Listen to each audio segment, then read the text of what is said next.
Hi, it's me again. Can I just say thank you for bearing with us? It's been a long day, but it's been a day full of information. And that is actually a massive problem because when there's so much information, your brain just fills up. But I hope people have been able to stay with us. Can I welcome those people in California who have either not slept or have got up extra early because it's almost 7 o'clock in the morning within California. The guys I know who are tuned in from Shanghai, come on, it's time to go to bed. It's after midnight. And to my friends in the Taiwanese Textile Federation, thank you for helping us out on so many things.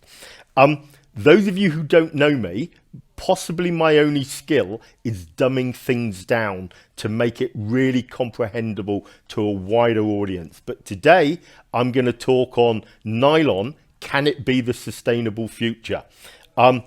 If you guys have been paying attention to the presentations today, Renee, Anna and Sophie had 3 outstanding sessions. And the conversation on the panels that Anna and Sophie had were absolutely brilliant. And they're going to give you more quality information than I will communicate during this session. But if you're only going to listen to one person, listen to Renee. Renee's keynote was outstanding. Now, those people who don't know me, I lead on the subject of performance sportswear design. I am based at the Royal College of Art in London. I only work postgraduate these days. I tend to terrify undergraduates far too much.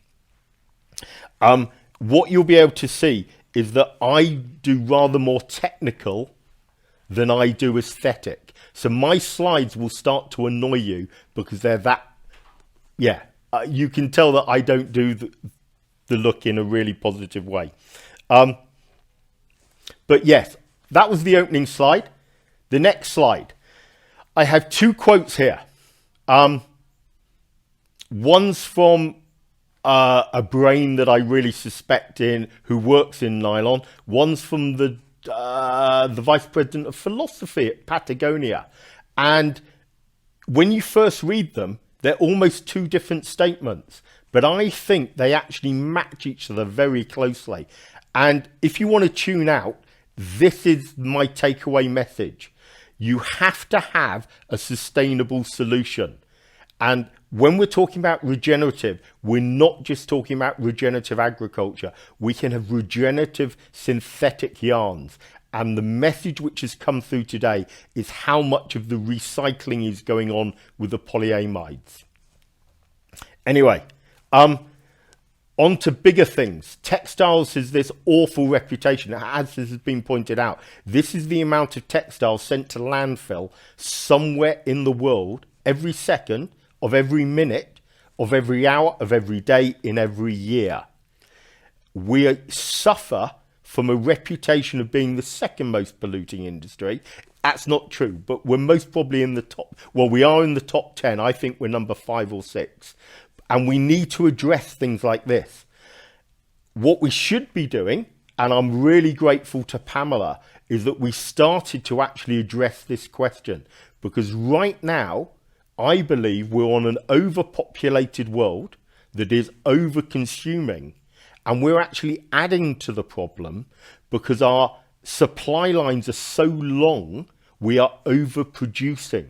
And another reason why we're overproducing is that in the days of traditional retail, our biggest fear was that stock would run out and the retailer would replace that stock or the empty shelf that he had with our rival. And shelf space was ever so important.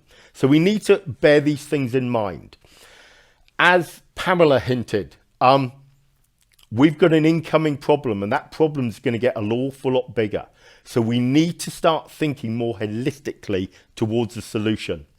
And a cartoon, which I think sums up the very odd position that apparel is in at the moment. On one side, we have falling down for the evil of fast fashion. Apparel is seen as a non-essential purchase. But I know the amount of good that apparel does. It has come down in price. I have teenage girls.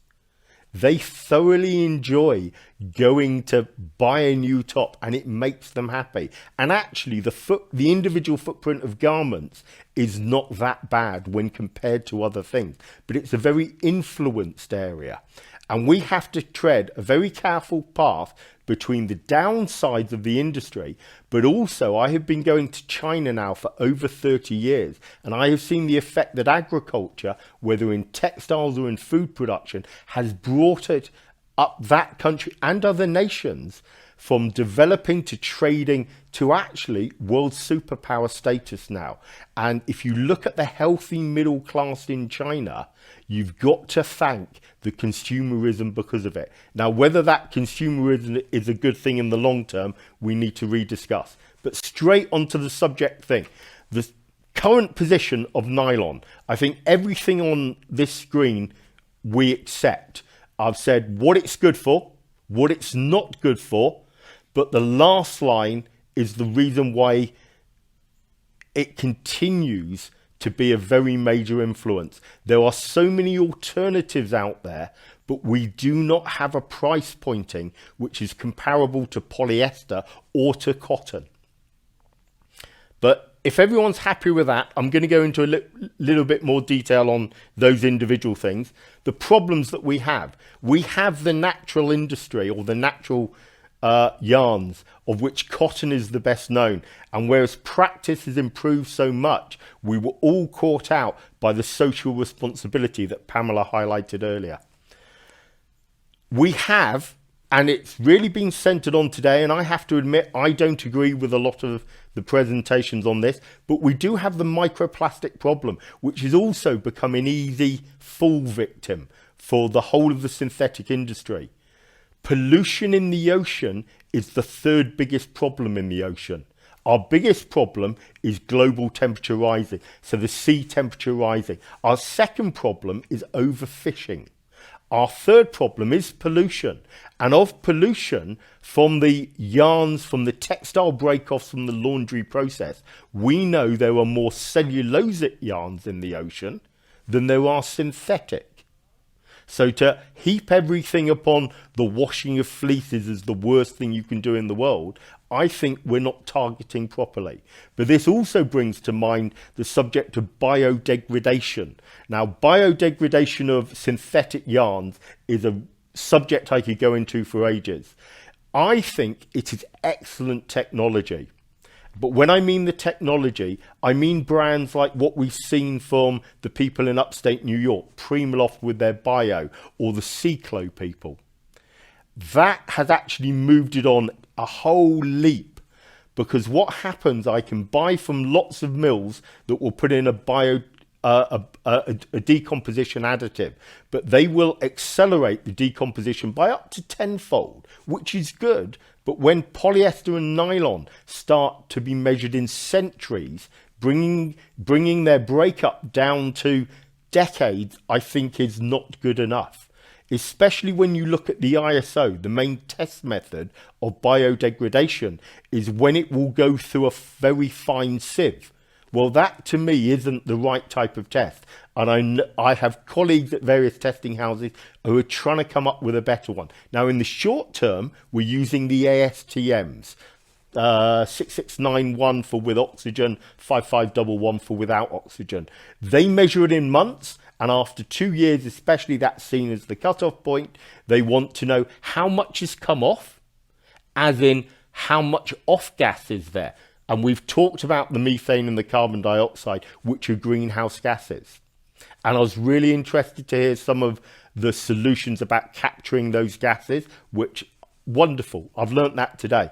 But also it leaves a biomass, and they test the toxicity of that biomass remaining, which I think is vitally important. If you use the ISO, we can almost be creating lots of smaller particles full of leaching chemicals.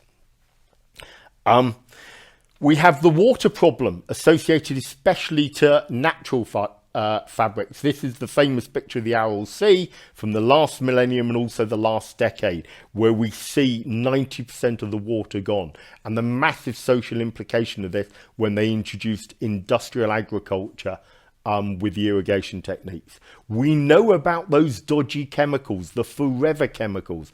If you've seen this movie, came out just before lockdown.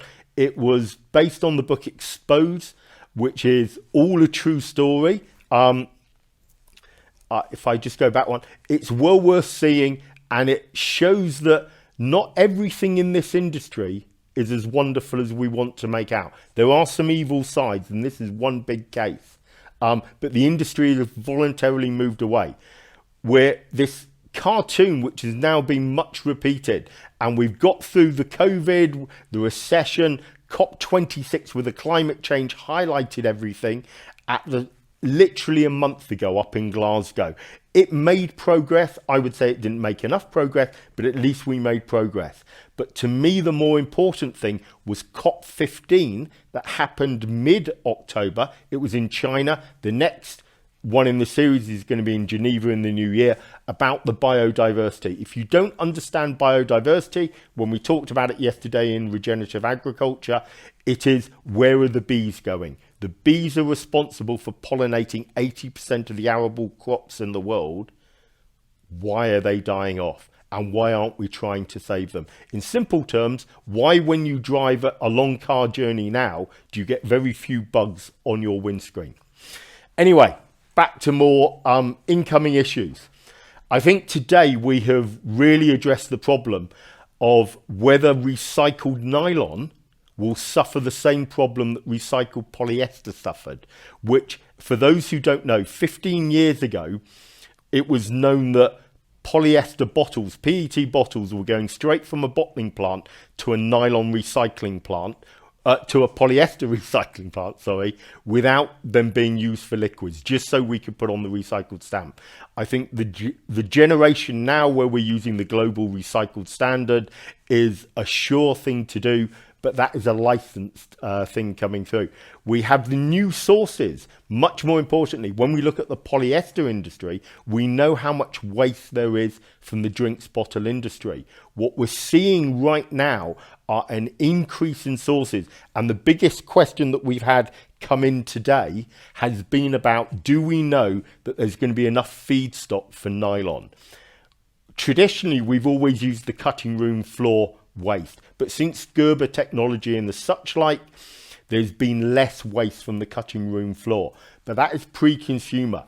The pollution in the ocean, actually the majority is ghost fishing nets. The reason why the problem exists, certainly in the United Kingdom, if I land a worn out trawler net, I have to pay about £138 a tonne now to put it into landfill. So I'm paying to get rid of my waste. And I don't want to accuse the fishing industry of being so unscrupulous, but margins are tight, and it's known when there are too many holes to repair, they will accidentally lose their nets at sea.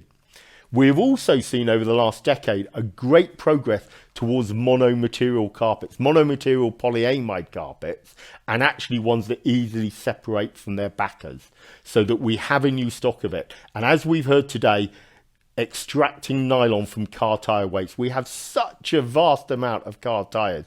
To me, it just makes me happy. It's the embarrassing thing. We saw the image earlier of the Kuwait car tyre shantytown, you could almost call it. There was just a mass of these things. So we're now reclaiming the materials. In nature, there is no such thing as waste. Everything gets used in another form. And it's so great to see the car tyres having a further life, or elements of it. The technology is not brilliant, it's not perfect, but it is progressing in the right direction. My takeaway from today is so much has progressed within the future of polyamides. We should all be really celebrating. Polyamide used to be a guilty secret in the corner, the elephant in the corner we didn't want to talk about. I think we should be congratulating ourselves on the amount of good progress. Then today we've also had the subject of bioplastic, so plant-based polyamides coming through. And I had a really good conversation with Pasha at Patagonia, who leads on synthetic on this, and we share the same opinion. So I'm glad someone agrees with me, in that we should not be growing more crops for the textile industry. We have over 1 billion people on this planet who are living below the nutritional poverty line. Now, we actually have enough calories being produced in the world. It's just that we can't distribute them effectively enough. What we need to do is use the waste from the food industry, and congratulations to the panels before me who have been highlighting this. So Sophie's panel especially went into detail. And the consumer's changing. The less is more generation which is coming through. Now, whilst you read the less is more generation, I'm just going to remind people we have the questions coming in. Please find the questions for me and email, put them on the Slido. The Slido is most probably underneath the main picture. If you press on the hyperlink saying view more, you can see more stuff within it. But those are questions. The less is more generation. These are the new people coming in. And on the back of that, we also have the changing of the emphasis within the world. And I think all these statements will start to make a lot of sense to you, especially when we're down to physical to digital. Because, of course, the physical edition of Performance Days 2021 in December has become digital. But also remind people, and Renee, full respect to you when you started to bring it up earlier on Anna's panel, where we need to look at changing the business models. This was backed up by what Pamela said today, where we're actually looking to stop shifting more product, but actually to selling a service. We need to make more profit by selling less goods, and that's servicing.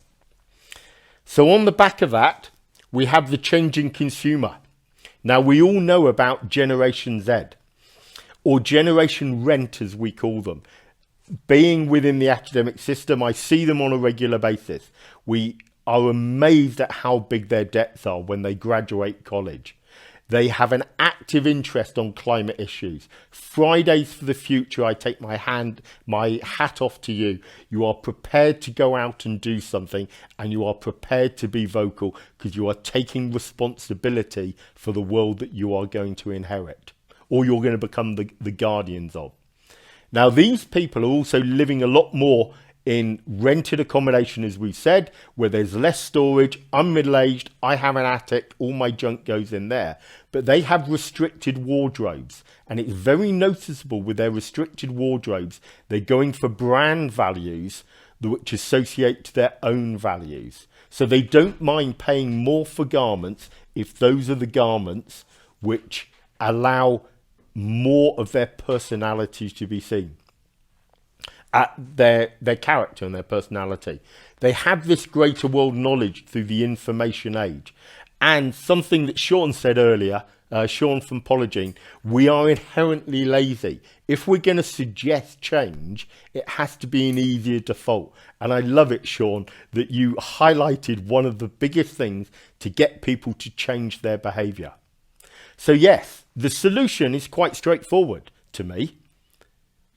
We need to source polyamides from waste, whether that's waste food stock as bioplastics, or whether we should be mining the plastic that we keep on burying. Now, I know 96% of the oil that is extracted from the ground is either burnt or buried within 12 months of extraction.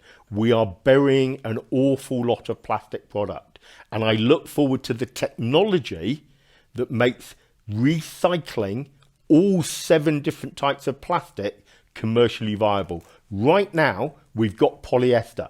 Polyester is brilliant, and we have enough source of polyester to make it commercially driven. If it's not commercially driven, it's going to fall down somewhere. So we have a really good source of waste coming through.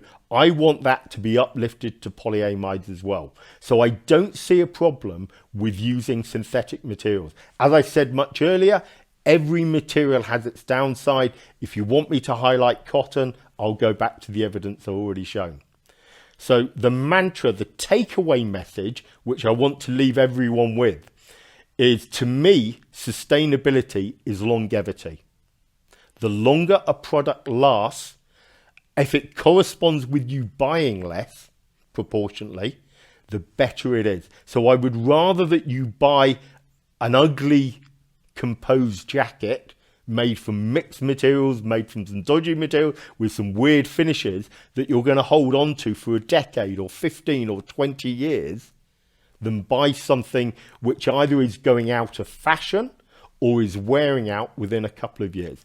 Our biggest imprint is still at the manufacturing stage. We're not holding on to garments for long enough.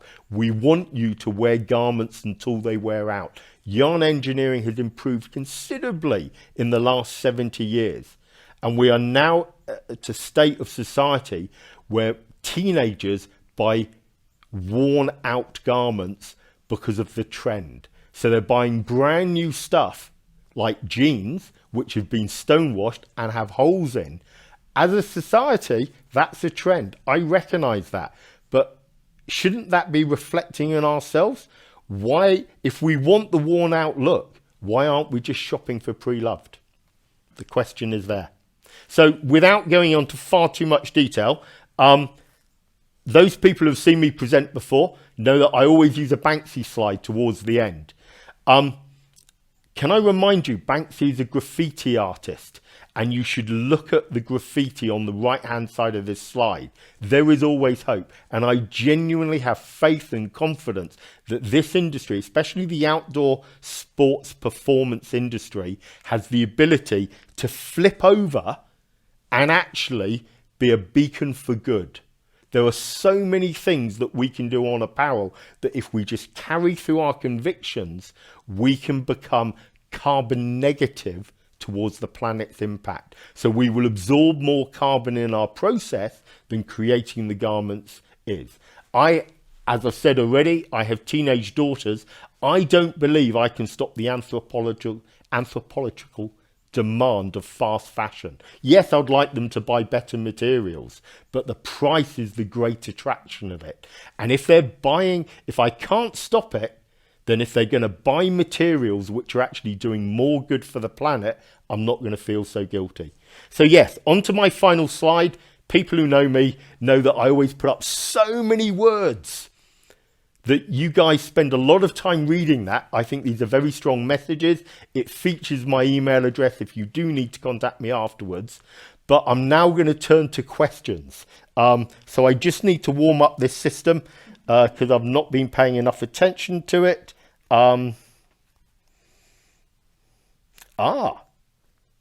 Lena, I might need a help to get into this iPad, please. Hopefully I'm coming with you. So. Fantastic. Thank you, Charles. I think this one could be for you. Okay. Right. Thank you. Unfortunately, it's from Anonymous. What about the current infrastructure for the recyclability of nylon, and how is this accessible to the average customer? Perfect question. There's not, is the short answer. We all want it to happen. We are desperate for it to happen, but it isn't. I live in the United Kingdom, and a really good example of this is Tetra Pak, the plastic containers, plastic paper. I can go between different London boroughs, and some recycle Tetra Pak, some don't. We don't have a national policy within the United Kingdom. We do not have a European-wide policy of things being the same. And on textiles, that is particularly obvious. Now, what's good about textiles is that we donate them to, a lot of the time, to the charity segment. And the charity segment make money by selling whole garments. But the stuff that they can't use because it's physically worn out, they actually turn into industrial ragging or insulation or soundproofing. So they're still making a token amount of money from them. Because if they don't make any money from them, remember what I said about landfill at £138 a tonne? Sorry, it's not in euros.